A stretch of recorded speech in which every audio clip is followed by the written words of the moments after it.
I sacrificed so much. That sense of safety, of trust, of legibility and coherence. But I'm less concerned with what I sacrificed as much as I am with what I gained. And what I gained was my life back.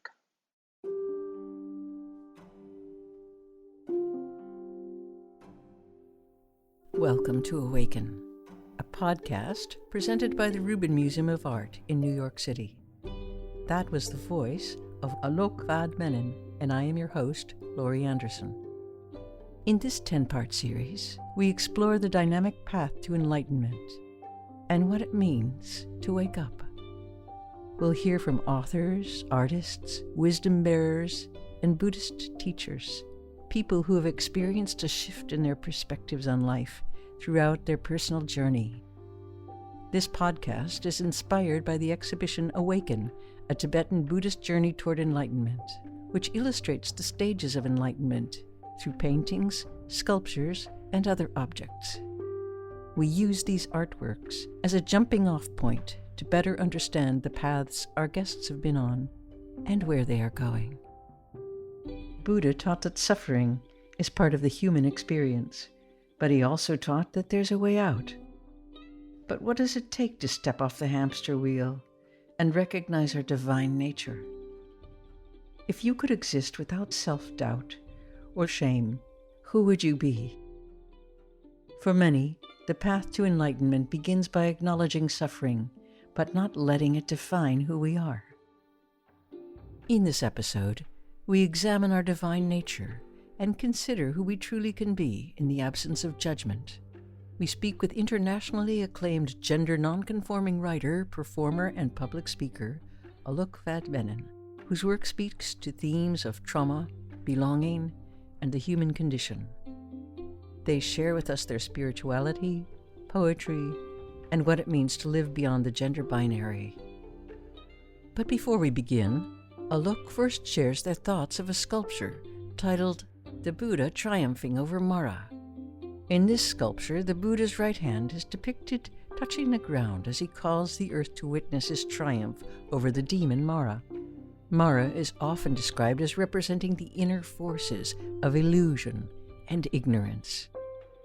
When he overcame these forces, the Buddha was able to achieve enlightenment. To use his own words, he once declared, "I am not a man. I am awake." I see peace and serenity and surrender and acceptance of what is. I see interconnectivity with nature, the earth, humanity, and a deep practice of humility. That idea of the only witness necessary being the earth, I think is really powerful to me, because I think that so much of what the dilemma of humanity is that we're constantly trying to prove what already is. And what I really appreciate about the story is it requires us to kind of move out, zone out, zoom out of just like an interpersonal interaction and see the world from a different perspective and be like, what from the perspective of a tree or from the wind is this conflict? It's irrelevant. There's such a natural template for another way to relate to the earth.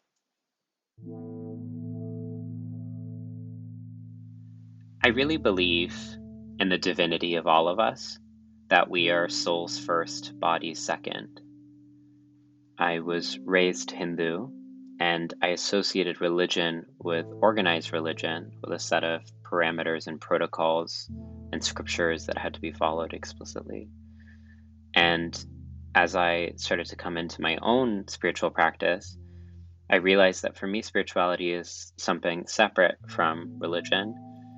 It's the reason why I do the work that I do. So it's not thus that we're waiting for a better world, but we're instantiating that world with a way that we show up in space. And that feels like a spiritual practice. So I think spirituality for me is a kind of cultivation of compassion and an ability to keep going an insistence on radiant beauty despite all of the vapidity and the vehement violence.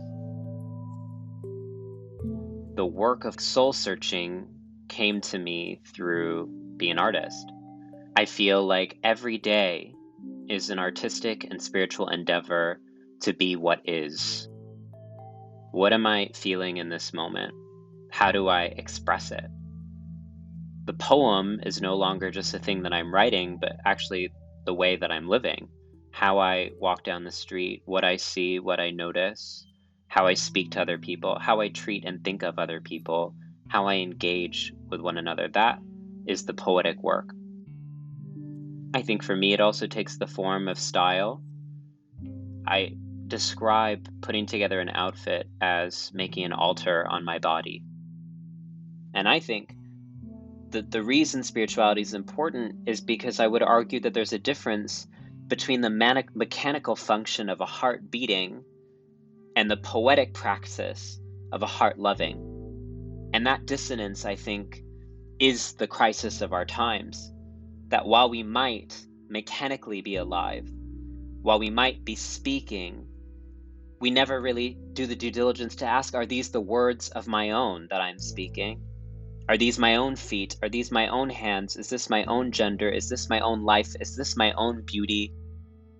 And so now what I've realized, and this is the spiritual realization, that when I am not living and practicing my radiant beauty, I am doing harm to myself. That actually, even though I'm unsafe from other people, when I am expressing myself, I am unsafe to myself when I'm not expressing myself. So who am I going to prioritize? And that's, I think, where the spirituality comes in, is what does it mean to have a relationship with ourselves that's our own image, to have a relationship with our beauty that's our own beauty, to have a relationship with our body that's our own body, and what does it mean to move from there? And so what I guess I'm trying to cultivate in my life is the kind of courage and conviction and stamina to continue every day to ask myself, who am I? And then practice that. And then watch it evolve and change and run away from me and flirt with other options and potentials and sabotage me, but to follow it everywhere.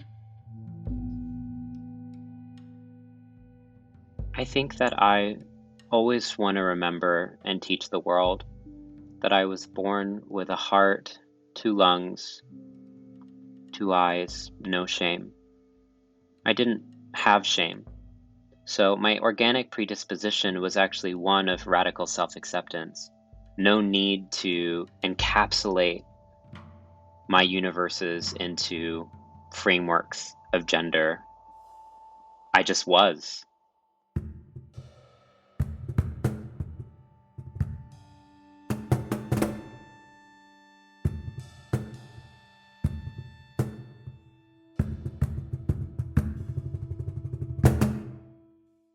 One of the things that often gets levied our way is people say that this is some sort of millennial fad, which couldn't be farther from the truth. We have deep ancestral roots and evidence of thousands of years of people not just existing, but thriving and being celebrated outside of the Western division of populations into man, woman, male, female. And this is especially the case in South Asia, where there's a vibrant legacy of gender variant people who go under many names, but are often conventionally understood as Hijras, Kotis, Arvanis, and who had and continue to hold particular social, cultural, spiritual roles in community. And what most people don't know is that one of the tactics of colonization was the attempted cultural genocide of these populations. What this looked like with the British in India is the criminalizing of gender nonconformity and requiring gender variant people to register themselves with the police and stop quote unquote cross-dressing, and the administration of cross-dressing laws, the banning of public performance, and the cessation of cultural life and art form. When you experience us and our art and our way of being, you realize that there's an alternative way. There's, in fact, a third way. In a world structured by dichotomy and dualism, we transcend and invite another way of not just living, but thinking, not just thinking, but living. And that can't coexist with a project that is more about control than creative self-exploration. So the goal has always been about elimination of us. And that's what we're seeing, unfortunately, in 2021, is that they will fight tooth and nail desperately to justify our state-sanctioned disappearance and to make us the enemy, when, in fact, we are guilty of the crime of being alive and meaning it. I think there's a reason when I research in my own work the long legacy of gender variant people across the world and many cultures, that we were associated so often with medicine people or healers or divine leaders, because we understood that in so many ways we were preparing the body to receive higher wisdom. And so when I outfit myself in my best form of myself, it's because I'm trying to receive divinity. And it's because I'm trying to be a living memorial for what was and what will be and what is. And it's because I'm trying to bring the sacredness of creativity and fluidity everywhere that I go.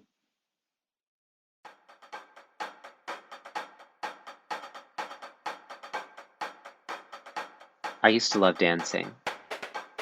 And I think dance was my first language, because before I could speak, I could gesture. And maybe I would ambition so far as to say perhaps dance is all of our first language. And so, actually, I had a relationship with my body that I am still trying to remember, which was I just moved to communicate.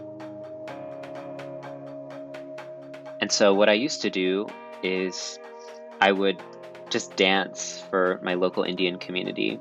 I'd put on an old Bollywood track and I would just dance.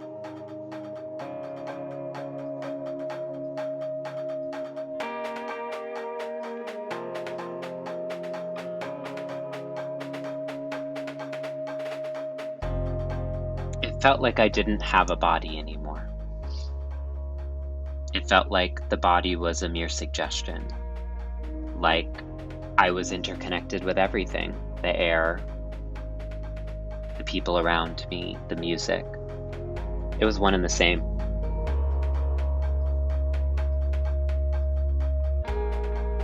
I guess the academic in me would say I felt like I was no longer a subject.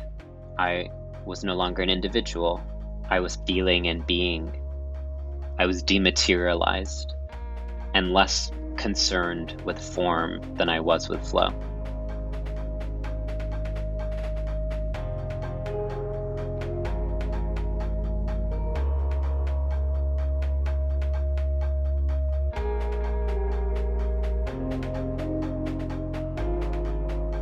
What I recollect is a feeling of unbridled joy,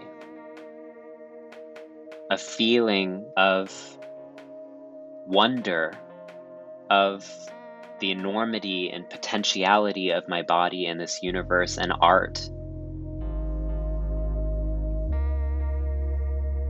A kind of hopeful zeitgeist of life making, of like, look at what I'm able to create and I want to show you, right? Because the dance was not just a dance that was done in private. It was a dance that I wanted to stage for my own community. It was a dance that I later staged at my school talent show, for better or for worse. I wanted to say, look, I have found this beauty in myself and in the universe. Let me share it with you.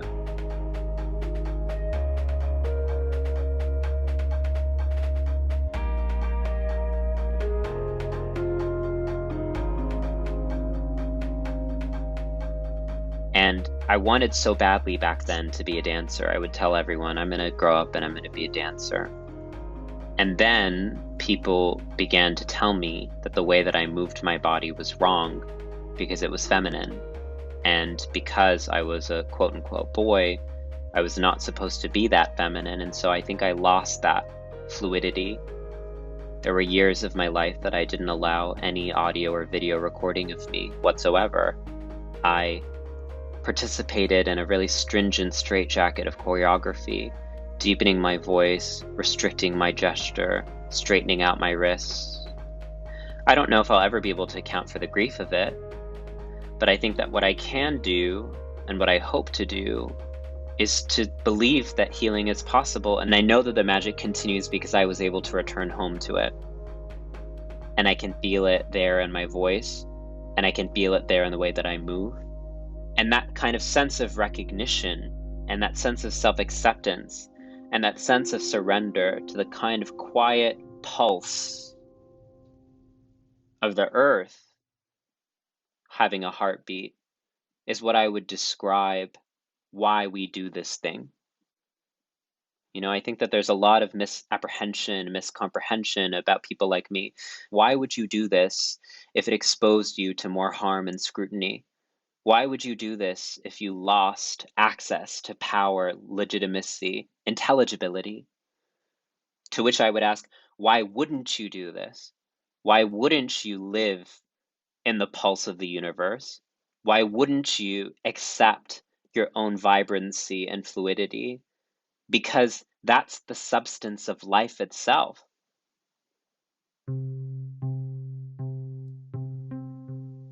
I sacrificed so much.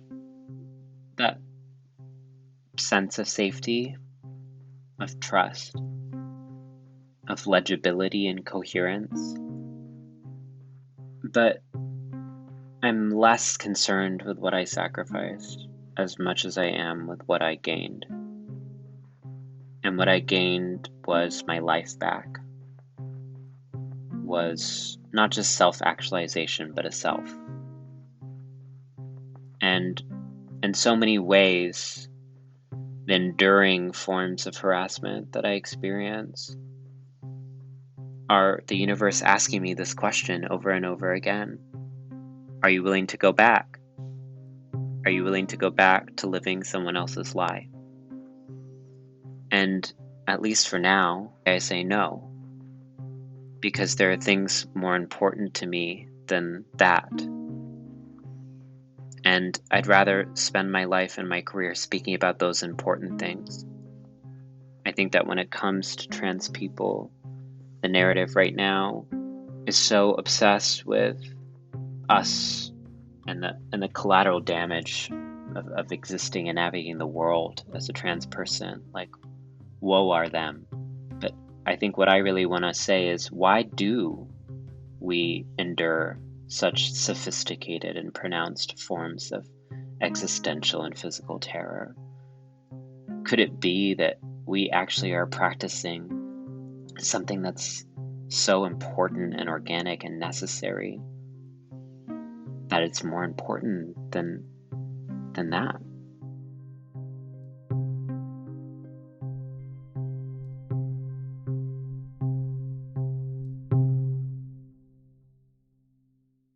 There's so many turning points. The feeling I get in me is that we have been so structured by the logics of cinema that have made us feel like there has to be this kind of transcendental moment of realization. But I don't know if that's honest about being alive. Because the thing is, you have revelations about yourself, but you're not ready yet to live those revelations. And so you default back into your self-sabotaging coping strategies. And then 2 months later, something falls apart and you're like, oh, I've been meaning to address this. I never did. And it's just idiosyncratic and strange and utterly uncinematic. And I think I love movies, but I love being alive more. And so freedom for me is a daily practice, and it's constantly evolving and absolutely not linear, which is so unfortunate sometimes. But I think once I started to experience the delight of freedom, there was no going back. And I really want to say that art was that for me, in a secular world like the West, art is one of the only spaces for this mode of relating, this kind of unfurling.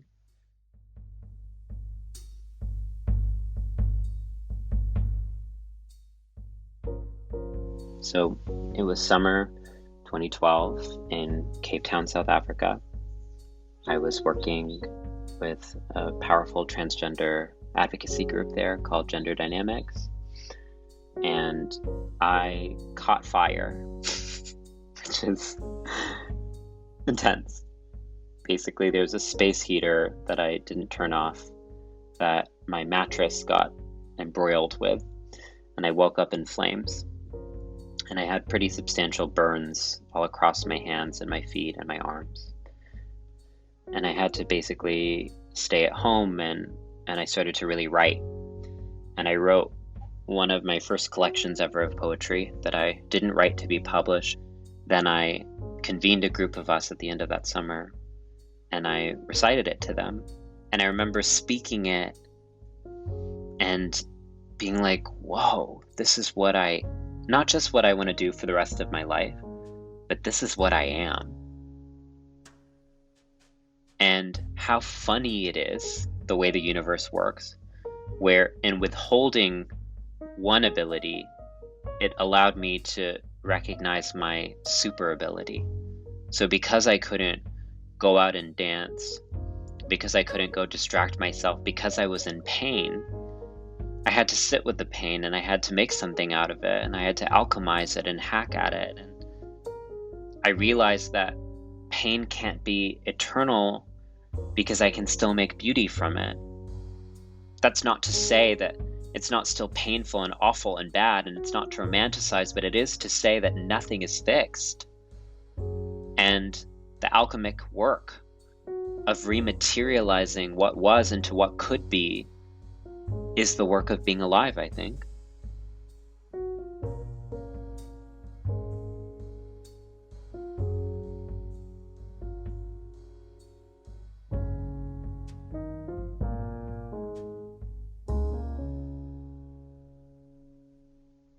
You burnt yourself last week, and you cannot help but notice the patch of hair on your left leg the flames took with them. Cannot help but smile when your nurse shaves your right thigh for your bandage. These are the sacrifices a body must make for growing too fast. And sometimes you wonder if you caused the fire, and sometimes you wonder if you should have kept shaving and the hair keeps coming back, and the wounds keep throbbing, and the man inside keeps knocking, and you who are impatient keeps running, and I have never been good at waiting. But I am seeing the ways that my fingers are phoenixes, becoming touch again. With every tear, I am seeing the miracle of body, the way hair grows back, scabs heal, lips kiss.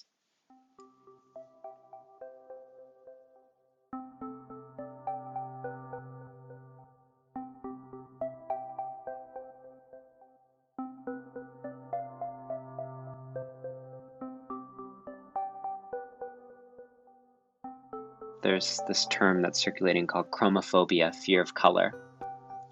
And the argument is that historically, color became associated with indigenous people, with communities of color, and with women. And so then color became associated with anti-reason, emotion, unrestrained, unbridled ways of being. And so much of the formalization and consolidation of European Western modernity was also a project of aesthetics and color. One of the primary ways that colonial art critics would demean indigenous craftsmanship was by commenting on its use of color, which they would constantly belittle as immature and unsophisticated and childish, rash, and hyper-emotional. And so the connotations that we inherit of color are that color is something that should be feared or something that should be relegated to the special event. That color brings too much attention to yourself, that you should try to tone it down to fit into the visual cues of the dominant world. But color was one of the first realms of resistance I had. Color became language. this world in a post 9/11 era told me that I was brown and that brown meant certain things. And so then I put this brown body in a pink shirt. And what did that do? And I began to use color to communicate there's something else going on here. I began to use color to return to my own color and to see the large swath of colors in the world and realize it's not that color is the problem, it's that the palette that we've been taught and disciplined into makes us fear what already is. The fear is not of what could be or what was. It's the fear of what is. It's the willful unnoticing. It's the inability to see that vibrancy, diversity, instability, collapse, rupture, serendipity are the natural orientations of being alive. So color is part of that.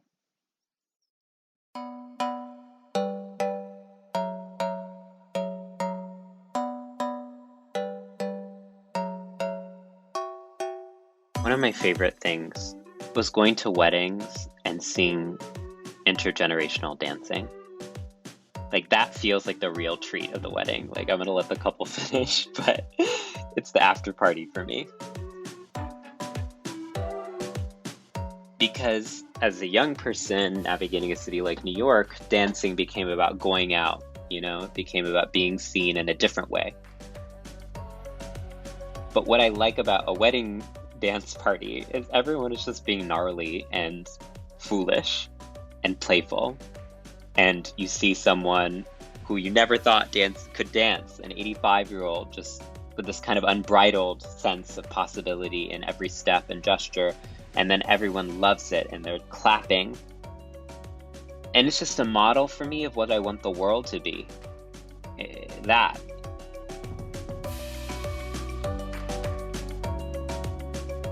I'm gonna act like a fool because it makes me feel good. And then you acting like a fool, that gives me permission to be a fool. And what a delight and what a joy it is to be foolish together. And that sense of unshakable joy that requires recruiting other people into it, there's a conviction in it. Like, I've experienced this goodness, this rightness, this alignment, this beauty. Why would I not want other people to be part of it? Let me share that.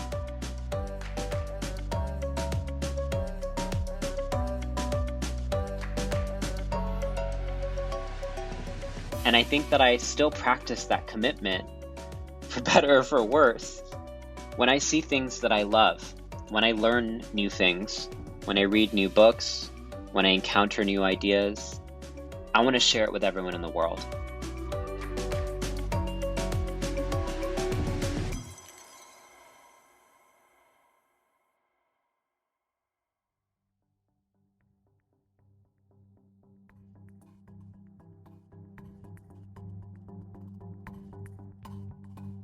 What a joy it is to be able to curate the sounds of my own soundtrack.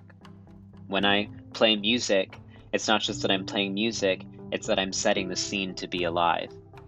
And that degree of intention I hope to bring into everything. What kind of person do I want to be? Yes, but what kind of beauty do I want to make?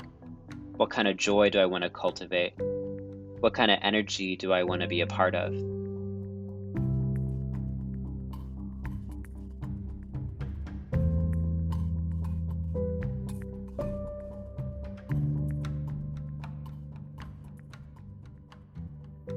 Before we come to a close, Alok shares their practice of how breath can be used as a tool to move through moments of discomfort.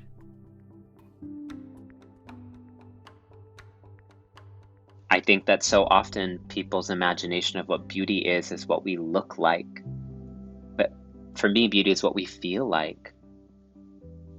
I feel beauty right now in being a disembodied voice. Every time I'm feeling shame, I breathe into that location. So if it's like, oh, I'm feeling shame that there's hair on my face, I close my eyes and I breathe into that. And I ask myself, is this me or is this someone else? Is this me or is this someone else? And then I ask it until I can remember that this shame was not my own.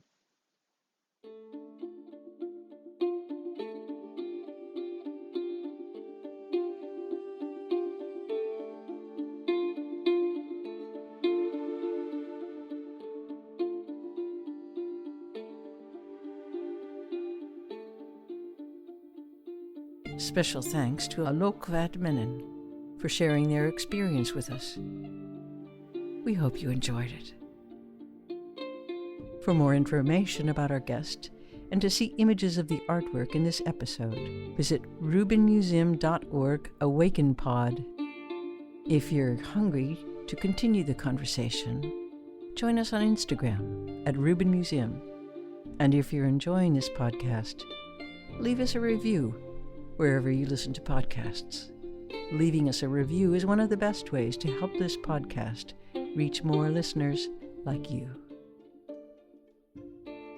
Awaken is produced by the Ruben Museum of Art in collaboration with Sound Made Public, and I'm your host, Laurie Anderson. This podcast is supported by Barbara Bowman, the Ellen Bayard Whedon Foundation, the Prospect Hill Foundation, Bob and Lois Bayless, and public funds from the New York City Department of Cultural Affairs in partnership with the City Council. Awaken is sponsored by Tricycle, the Buddhist Review, a print and digital magazine dedicated to making Buddhist teachings broadly available. Music for Awaken was created by Blue Dot Sessions, Poddington Bear, Tendonite, and Siddhartha Korthus. Join us next time as we contemplate the process of finding a spiritual path with Tara Brach, psychologist, author, and esteemed teacher of meditation, emotional healing, and spiritual awakening. You really don't want to miss this.